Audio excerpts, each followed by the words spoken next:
ناظرین، پاکستانی سیاست میں للکاروں اور گرفتاریوں کے بعد اب انکشافات کا موسم آ گیا۔ آل پارٹیز کانفرنس کی تقریر کے بعد پیدا ہونے والی گونج ابھی فضاؤں میں ہی تھی کہ آج ایک اور تقریر آ گئی ہے۔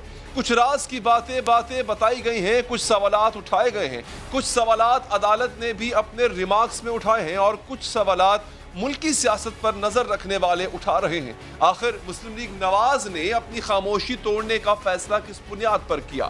مسلم لیگ نون کا انداز اس قدر جارحانہ کیوں ہو چکا ہے؟ مسلم لیگ نون کے صدر کو گرفتار کیا جا چکا ہے۔ نون لیگ اپنے جارحانہ انداز کو ہی اس گرفتاری کی وجہ بتاتی ہے۔ سیاست میں یہی انداز برقرار رہا اور مزید اہم رہنما بھی گرفتار کر لیے گئے تو پھر نون لیگ کیا کرے گی؟ کیا وہ بطور جماعت اتنا دباؤ برداشت کر سکتی ہے؟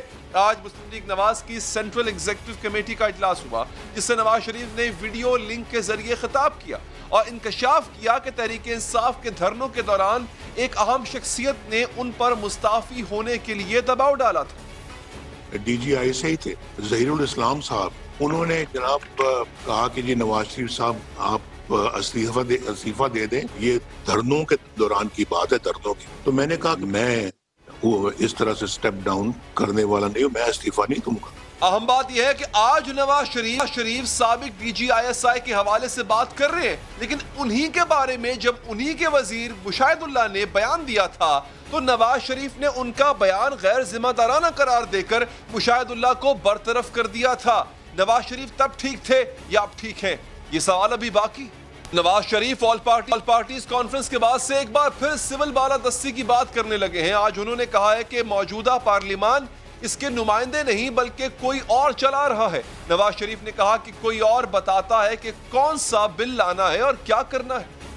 جس پارلیمنٹ کے ممبر ہم بنے ہوئے ہیں وہ پارلیمنٹ کتنی خود مختار ہے، مجھے لوگوں سے پتہ لگتا رہتا ہے کہ وہاں اس پارلیمنٹ کو کوئی اور چلا رہا ہے۔ وہاں پھر جو ہے نا وہ دوسرے لوگ ہیں جو آ کے یہ ڈائریکشنز دیتے ہیں کہ جناب آج ایجنڈا یہ ہوگا اور آج اس بل پہ یہ ووٹنگ ہوگی اور فلاں کل یہ ہوگا، کمیٹی فلاں بل کو منظور کرے، فلاں بل کو دیکھے۔ یہ ہماری تو اسمبلی بھی اب معاف کیجیے گا کمپرومائزڈ۔ مسلم لیگ نواز کے قائد نے لندن سے خطاب کرتے ہوئے یہ بھی کہا کہ وہ ملک میں غلام بن کر نہیں بلکہ پاکستانی بن کر رہنما چاہتے ہیں۔ انہوں نے کہا کہ عزت کی زندگی جینے کا فیصلہ کر لیا ہے۔ ایک غلام بن کے جو ہے نا اپنے ملک میں اب نہیں رہ سکتے، اور میں غلام بن کے رہنے کا میں قائل نہیں ہوں۔ انشاءاللہ رہوں گا ایک پاکستانی بن کے، قابل فخر پاکستانی بن کے، اور میں نے بالکل دو ٹوک فیصلہ کیا ہے کہ اب یہ جو ذلت کی زندگی کم از کم ہم نہیں جی سکتے۔ دوسری جانب اسلام آباد ہائی کورٹ میں بھی سزا کے خلاف نواز شریف کی اپیلوں پر سماعت ہوئی۔ عدالت نے ریمارکس دیے، نواز شریف حکومت اور عوام کو دھوکہ دے کر گئے ہیں۔ ملزم کو پتہ ہے کہ وہ سارے سسٹم کو شکست دے کر گیا ہے، وہ وہاں بیٹھ کر پاکستان کے سسٹم پر ہنس رہا ہوگا۔ یہ نہایت شرمناک بات ہے۔ اس معاملے پر عدالت فیصلہ دے گی۔ نواز شریف کے بیانات اور عدالت کے ریمارکس دونوں ہی بہت معنی خیز ہے، لیکن اتنا ہی اہم یہ سوال بھی ہے کہ کیا نون لیگ اپنے بیانیے کا بوجھ اٹھا پائے گی؟ کیونکہ نون لیگ اپنے صدر شہباز شریف کی گرفتاری کی وجہ بھی یہی بتاتی ہے کہ وہ اپنے بھائی نواز شریف کے بیانیے کے ساتھ کھڑے ہو گئے تھے، اور پارٹی سطح پر یہ اعتراف بھی کیا گیا ہے کہ اس بیانیے کا بوجھ اٹھانا آسان۔ شہباز شریف صاحب نے ان کی ایک ذاتی سوچ ہے، 30 سال سے ہے، 40 سال سے ہے، وہ اسی طرح کی ان کی ایک سوچ ہے جس میں وہ سمجھتے ہیں کہ مفاہمت کی جو سیاست ہے وہ شاید بہتر ہے۔ میاں صاحب کا اور میرا جو بیانیہ ہے اس کا بوجھ اٹھانا ہر کسی کے بس کی بات نہیں ہے۔ نون لیگ کو اس بات کا ادراک ضرور ہو گیا ہے کہ یہ بیانیہ اس کے لیے مشکل کھڑی کر سکتا ہے، لیکن آج مریم نواز شریف نے اس کی تشریح ایک مختلف انداز سے کی۔ شاید اس تقریر کے بعد سپیس جو ہے وہ کم ہو گئی ہے مسلم لیگ نون کے لیے یا سیاستدانوں کے لیے۔ میرا یقین ہے کہ آپ کی سپیچ سے نہ صرف مسلم لیگ نون کے لیے بلکہ میڈیا کے لیے، عدلیہ کے لیے اور پاکستان کے عوام کے لیے سپیس اور زیادہ ایکسپینڈ کی۔ یہی وہ بیانیہ ہے جسے ماضی میں بھی نون لیگ کی مشکلات کا ذمہ دار قرار دیا گیا۔ وفاقی وزراء بھی کہہ چکے ہیں اور نواز شریف کے سابق ساتھی بھی کہہ چکے کہ اگر یہ بیانیہ نہ اپنایا جاتا تو حکومت مسلم لیگ نون کی ہوتی۔ جبکہ وفاقی وزیر شیخ رشید مزاحمتی بیانیے کو مسلم لیگ نون اور نواز شریف کی سیاست کے لیے خطرہ سمجھتے، بلکہ نواز شریف کی مشکلات کا ذمہ دار بھی اسی بیانیے کو قرار دیتے۔ مریم صاحبہ نے پہلے نواز شریف کو مروایا، اب بھی انشاءاللہ تعالی نواز شریف کو مروائیں گے۔ اس ساری مصیبت مریم بی بی نے اپنے سر مول لیا، سارے خاندان کی سیاست کو تباہ و برباد کر دیا۔ یہ بات خود نون لیگ بھی جانتی ہے اور حریف سیاستدان بھی بتا رہے ہیں کہ مفاہمت کے بجائے مزاحمت کا راستہ اپنایا گیا تو مشکلات کا سامنا کرنا پڑے گا۔ اب سوال یہ ہے کہ کیا نون لیگ اپنے بیانیے کا بوجھ سہار سکے گی؟ ماضی میں چیئرمین سینٹ کے خلاف تحریک عدم اعتماد میں نون لیگ کے ساتھ دھوکہ ہوا۔ ناظرین، فیٹف قانون سازی میں حکومت اقلیت میں ہوتے ہوئے بھی اپنی مرضی کے قوانین بنوانے میں کامیاب ہو گئی اور نون لیگ کچھ بھی نہ کر سکی۔ اب بھی اگر نون لیگ سیاسی مشکلات کا شکار ہوتی ہے اور اس کے مزید لیڈر گرفتار کر لیے جاتے ہیں تو اس کے پاس اپنی سیاست جاری رکھنے کا کیا لائحہ عمل ہوگا؟ بات کریں گے، بات موجود ہیں سابق وزیر اعظم مسلم لیگ نون کے سینئر رہنما شاہد خاقان عباسی صاحب۔ سر شکریہ آپ کا۔ سب سے پہلے تو سر یہ بتائیے، سی سی کی اس میٹنگ میں کوئی فیصلہ ہوا، کوئی اہم فیصلہ ہوا کہ جس کے بعد آپ کا نیا کورس آف ایکشن جو ہے وہ سامنے آئے گا؟ نہیں، فیصلہ تو آج جو پارٹی کی کور کمیٹی تھی، جس کے سینٹرل ایگزیکٹو کمیٹی کہا جاتا ہے، اس کی میٹنگ تھی جی۔ شہباز شریف صاحب تو ریسٹڈ ہیں، تو نواز شریف صاحب نے ایڈریس کیا اور وہاں ڈسکشن ہوئی کہ جو تحریک چلنی ہے اس کا کیا طریقہ کار ہوگا، کیسے کیا جائے گا، کہاں کیا جائے گا، تو یہ سب چیزیں وہاں پر ڈسکس ہوئیں۔ ملک کی جو صورتحال ہے مہنگائی کے حوالے سے، جو عوام پریشان ہیں، اس پر بات ہوئی، تو ایک جامع طور پر ملک کی صورتحال کا جائزہ لیا گیا اور اس کا حل جو پی ڈی ایم کی صورت میں جس کا ہم ایک بڑا حصہ ہیں، اس کے بارے میں موڈیلٹیز پر بات ہوئی کہ مستقبل میں کیا کیا جائے گا۔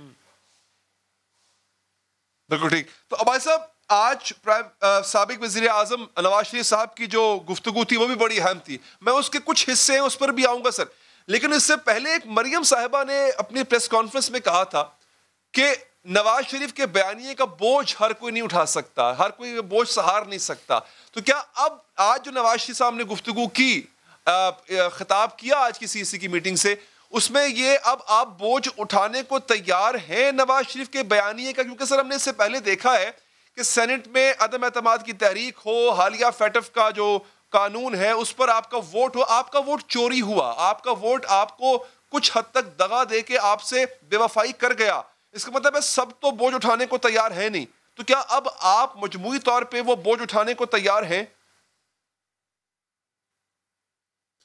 دیکھیں، بوجھ کوئی نہیں ہے، بوجھ تو پیدا ہوا ہے جو آج ملک کے حالات ہیں ان سے۔ آج ہم ایک آزاد ملک نہیں ہے، آج ملک میں جمہوریت سکڑ گئی ہے، آج میڈیا آزاد نہیں ہے، آج فنڈامنٹل رائٹس نہیں ہیں، آج عدالتوں کے فیصلے مشکوک ہیں، آج جو ملک کے حالات ہیں غیر معمولی ہیں۔ تو اس غیر معمولی حالات میں جو ایک عام بات ہوتی ہے، جس کا ہمارا بیانیہ بڑا ہی عام اور بڑا سیدھا سادہ ہے، وہ یہ ہے کہ عوام کی رائے کا احترام کریں اور ملک آئین اور قانون کے مطابق چلے۔ لیکن آج جس ملک میں ہم جی رہے ہیں وہاں پر یہ بیانیہ اٹھانا بھی مشکل ہوا ہے، لیکن اٹھانے والے لوگ ہیں، اس کو اٹھائے رکھیں گے، کیونکہ ہم یہ سمجھتے ہیں کہ ملک کے مسائل کا حل اسی میں ہے۔ ملک اگر ترقی کرنی ہے اسی بیانیے کے ساتھ کرنی ہے۔ آج جو عوام کی پریشانی ہے اسی بیانیے سے دور ہوگی۔ اچھا، لیکن عباسی صاحب، نواز شریف صاحب کا جو بیانیہ ہے جو لاسٹ اے پی سی میں انہوں نے دیا، اس کے مطابق وہ ایک جنگ لڑنا چاہتے ہیں اور وہ جنگ عمران خان صاحب سے بھی ہے، وہ ان کے لانے والوں سے بھی ہے ان کے مطابق۔ میں اس بیانیے کا ذکر کر رہا ہوں، کیا اس بیانیے کا بوجھ اٹھانے کے لیے اب آپ تیار ہیں اور اٹھائیں گے؟ میں بھی اسی بیانیے کی بات کر رہا ہوں، وہ بیانیہ کسی کے خلاف نہیں ہے، وہ بیانیہ پاکستان کے عوام کے حق میں ہے۔ اچھا، اور میں نے کہا بڑا سیدھا سادہ بیانیہ ہے، آپ پتہ نہیں اس کے اندر کیا کیا جوڑتے رہتے ہیں۔ بات بڑی سیدھی ہے کہ جو امانت پاکستان کے عوام آپ کے حوالے کرتے ہیں ووٹ کی صورت میں، اس میں خیانت مت کریں۔ جو ملک کا آئین ہے، جو ملک کے قوانین ہیں، حکومت اس کے مطابق چلے، یہ ساری بات ہے۔ اس میں کوئی تیسری بات نہیں ہے، کسی سے اختلاف نہیں ہے، کسی سے کلیش نہیں ہے، کسی کی حد تک مقصود نہیں ہے۔ ہم تو سمجھتے ہیں کہ یہ بیانیہ جو ہے بڑا سیدھا سادہ بڑا عام بیانیہ ہے، اسی بیانیے میں پاکستان کے مسائل کا حل ہے، اور یہ ہمارا فارمولہ نہیں ہے، یہ پوری دنیا کا فارمولہ ہے۔ اچھا ٹھیک ہے، اب صاحب چونکہ نواز شریف صاحب نے لڑائی کا ذکر کیا تھا کہ ہماری لڑائی ان کے خلاف ہے، تو لڑائی تو سر کسی کے خلاف ہی لڑی جاتی ہے، اس میں کوئی مخالف ہوتا ہے آپ کے۔ خیر آگے بڑھتے ہیں سر، آج بھی نواز شریف صاحب نے ظہیر الاسلام صاحب کا ذکر کیا سر۔ اچھا سر، یہ آج جو بیانیہ ظہیر الاسلام صاحب کے حوالے سے انہوں نے دیا ہے، ایسی ہی گفتگو مشاہد اللہ خان صاحب نے کی تھی جب آپ کی حکومت تھی سر، لیکن ایسی گفتگو کرنے پر ان کو ہٹا دیا گیا تھا، تو کیا تب نواز شریف صاحب ٹھیک تھے، آج غلط ہیں؟ آج ٹھیک تھے تب غلط تھے؟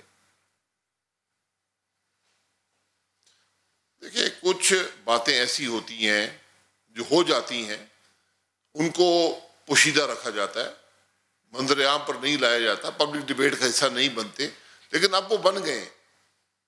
اب یہ چیزیں ہر آدمی بات کر رہا ہے، اس میں بڑی خرابی پیدا ہو سکتی ہے اور ہو جائے گی۔ آج ہم نے اسی لیے اپنے اعلامیے میں لکھا ہے کہ ان خرابیوں سے بچنے کے لیے جہاں پر اسپیکولیشن شروع ہو جائے اداروں کے بارے میں، ان کے عمل کے بارے میں، شخصیات کے بارے میں، اس کا ایک بہترین حل دنیا میں یہ ہوتا ہے کہ آپ ایک ٹروتھ کمیشن بنا دیتے ہیں، اس میں تمام حقائق رکھ دیے جاتے ہیں، عوام خود وہاں سے اپنا فیصلہ اخذ کر لیتے ہیں، بجائے اس کے ایک دوسرے کے بارے میں بات ہو کہ فلانا اسے مل گیا، فلانا ادھر چلا گیا، فلانا نے یہ کہہ دیا۔ یہ باتیں ہمیشہ نقصان دہ ہوتی ہیں۔ تو جو ملک ترقی کرنا چاہتے ہیں وہ ماضی میں رہتے نہیں ہیں، وہ ماضی کو ڈاکیومنٹ کر دیتے ہیں اور اس سے سبق حاصل کرتے ہیں۔ ہم بدقسمتی سے یہ نہیں کر سکے اور ہم آج بھی شاید 60 کے عشرے میں رہ رہے ہیں۔ یہ 2020 ہے، دنیا بڑی بدل گئی ہے، ہمارے طریقے نہیں بدلے۔ اب بھائی صاحب دیکھیں، کمیشنز کا سر جو حال ہوا ہے ماضی میں، وہ آپ کے بھی سامنے، ہمارے بھی سامنے۔ کمیشنز جو ہے وہ تو ہوتی پردہ پوشی کے لیے کسی بھی معاملے پر، لیکن سر کیا آپ کے علم میں تھا جو نواز شریف صاحب نے آج کلیم کیا کہ ظہیر الاسلام صاحب نے ان کو کہا کہ استعفیٰ دیں اور گھر جائیں ورنہ مارشل لاء لگ جائے گا، کیا یہ آپ کے یا دیگر قیادت کے علم میں تھا ایسی کوئی بات؟ دیکھیں، یہ جو کمیشن کی میں بات کر رہا ہوں یہ حکومتی کمیشن نہیں ہے، یہ کسی کو مورد الزام ٹھہرانے کے لیے کمیشن نہیں ہے، یہ کوئی انالیسس کا کمیشن بھی نہیں ہے، یہ کوئی چھپانے کا کمیشن نہیں ہے، یہ چیزیں عوام کے سامنے رکھنے کا ہے۔ اس میں جو ایشو ہوگا اس کے ہر پہلو کا ہر شخص بیان دے کر ڈاکیومنٹ کر سکتا ہے، عوام اس کو پڑھ کر خود فیصلہ کر لیں گے کہ حقیقت کیا ہے۔ یہ کمیشن، یہ ٹروتھ کمیشن ہوتے ہیں، یہ غیر رسمی بھی ہو سکتے ہیں اور یہ بن جائیں گے پاکستان میں۔ ہم نے اپنی تاریخ خود مسخ کر رکھی ہے، میں بہت سے معاملات کا علم مجھے ہے، میرا ایک اوتھ بھی ہے، کچھ میری ڈسکریشن بھی ہے، کچھ جس عہدے پر میں بیٹھا اس کی ذمہ داری کا مجھے احساس ہوتا ہے، کچھ بہت سی ایسی باتیں ہوتی ہیں جو قانونی طور پر انسان کر سکتا ہے، شاید سیاسی فائدہ بھی اسے مل جائے لیکن وہ نہیں کی جاتی۔ لیکن اب ہر چیز پبلک ڈیبیٹ کا حصہ بنا دی گئی ہے۔ اگر یہاں پر بات ہوتی ہے فیڈر کی بلوں گی، وہ پبلک ڈیبیٹ کا حصہ ہے، وہ نہیں ہونا چاہیے تھا، حکومت نے پبلک ڈیبیٹ کا حصہ بنا دیا۔ جو باتیں اعتماد میں میٹنگ میں ہوئی ہیں آج پبلک ڈیبیٹ کا حصہ ہیں، آرمی چیف نے دعوت دی، پبلک ڈیبیٹ کا حصہ بن گئی، کسی نے ملاقات کی، پبلک ڈیبیٹ کا حصہ بن گئی۔ تو اب یہ چیزیں بجائے اس کے کہ یک طرفہ پبلک ڈیبیٹ کا حصہ بنے، ان کا ایک مستقل حل دنیا نے ڈھونڈا ہوا ہے، یہ میرا حل نہیں ہے، کہ آپ ٹروتھ کو ڈاکیومنٹ کر دیتے ہیں، ماضی میں رہنا شروع نہیں کرتے۔ یہ 2 سال پہلے کس نے کیا کہا تھا، 5 سال پہلے کیا کہا تھا، وہ چیزیں ختم ہو جاتی ہیں، تاریخ کا حصہ بن جاتی ہیں۔ آپ سمجھتے ہیں سر کہ مشاہد اللہ صاحب کو تب نہیں ہٹانا چاہیے تھا؟ دیکھیں، مشاہد اللہ صاحب کو ہٹا دیا گیا نا، تاریخ کا حصہ بن گیا، بات ختم ہو گئی۔ نہیں ہٹانا چاہیے تھا، ہٹانا چاہیے تھا۔ یہ ڈیبیٹ شروع کریں گے، یہ نیور اینڈنگ ڈیبیٹ ہے۔ کیا ہوا 71 میں، کیا ہوا، نیور اینڈنگ ڈیبیٹ ہے۔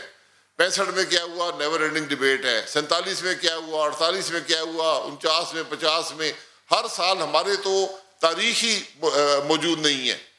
تو اس تاریخ کو پہلے رکھیں، اس کے بعد عوام خود فیصلہ کر لیں گے کہ پرویز رشید صاحب کو یا مشاہد اللہ صاحب کو ہٹایا گیا، وہ کیسے ہٹے، کیوں ہٹے، کیوں اٹھایا گیا، یہ عوام خود فیصلہ کر لیں گے۔ سر اگر یہ نیور اینڈنگ ڈیبیٹ ہے تو پھر اس ڈیبیٹ کو آج کیوں چھیڑا گیا؟ اور اگر کمیشن بنتا ہے، فرض کریں آج کمیشن بن جاتا ہے، تو کیا شاہد خاقان عباسی صاحب سے اگر پوچھا جائے گا کہ کیا آپ کے علم میں تھا کہ آپ سے استعفیٰ مانگا جا رہا تھا اور کہا جا رہا تھا ورنہ مارشل لا لگ جائے گا، کیا شاہد خاقان عباسی صاحب بتائیں گے کہ ایسی بات ہوئی یا نہیں ہوئی؟ بالکل میں بتاؤں گا۔ دیکھیں کمیشن مجھے بلائے گا نہیں، میں خود پیش ہوں گا، میں اس وقت حقائق جانتا ہوں، میں خود پیش ہوں گا، میں کہوں گا کہ جناب یہ حقائق ہیں جو میں آپ کے سامنے رکھنا چاہتا ہوں، یہ پاکستان کے عوام کے سامنے رکھ دیں، یہ میرے دل یا میرے ذہن میں پوشیدہ تھے، لیکن میں وہ بات نہیں کر پاؤں گا جو میرا اوتھ کہتا ہے کہ تم نہیں بتا سکتے۔ جب آپ پارلیمنٹ کا ممبر بنتے ہیں، جب آپ وزیر بنتے ہیں، وزیر اعظم بنتے ہیں، جب آپ فوج میں آتے ہیں، بیوروکریٹ بنتے ہیں، جج بنتے ہیں، آپ ایک اوتھ لیتے ہیں، اس میں سیکریسی کے ڈفرینٹ لیولز ہوتے ہیں، تو وہ چیزیں جو میرا اوتھ مجھے منع کرتا ہے میں کبھی نہیں بتا سکتا۔ اگر میں وہ بتاتا ہوں تو اپنے اوتھ کی وائلیشن کرتا ہوں، اور یہ جو عہدے ہوتے ہیں جو عوام کی امانت ہوتے ہیں یہ اوتھ پر چلتے ہیں، یہ کسی اور چیز پر نہیں چلتے، یہ اخلاقی قدر ہوتی ہے کہ میں نے عوام کے سامنے ایک آئینی میں نے ایک حلف اٹھایا ہے، مجھے اس حلف کی پاسداری کرنی ہے۔ عباسی صاحب سر اس کے لیے سر آپ کی اپنی پارٹی میں ایک بیانیہ ہونا چاہیے سر، لیکن وہ نظر نہیں آتا۔ کیا پیپلز پارٹی کے آپ پیپلز پارٹی کے پلڑے میں اپنا پورا وزن آپ ڈال سکتے ہیں؟ کیا پیپلز پارٹی پہ اتنا ٹرسٹ آپ کو ہے؟ اسی ایک بات پر آپ کی پارٹی میں کنسنسس نظر نہیں آتا سر۔ آج کیا ہوا سر؟ نواز شریف صاحب پیپلز پارٹی یا زرداری صاحب کے بارے میں کچھ کہہ رہے ہیں، آپ کی اپنی قیادت خواجہ آصف صاحب وہ ٹی وی انٹرویو میں کچھ کہہ رہے ہیں، میں چاہتا ہوں آپ بھی سنیں اور ناظرین بھی سنیں ایک دفعہ۔ جناب قائد احترام کرتے ہیں اور جو ان کی دیگر قیادت ہے وہ کہتے ہیں میرے ڈاؤٹس ہیں۔ ایک وقفہ لیتے ہیں ناظرین، وقفے کے بعد مزید بات کریں گے۔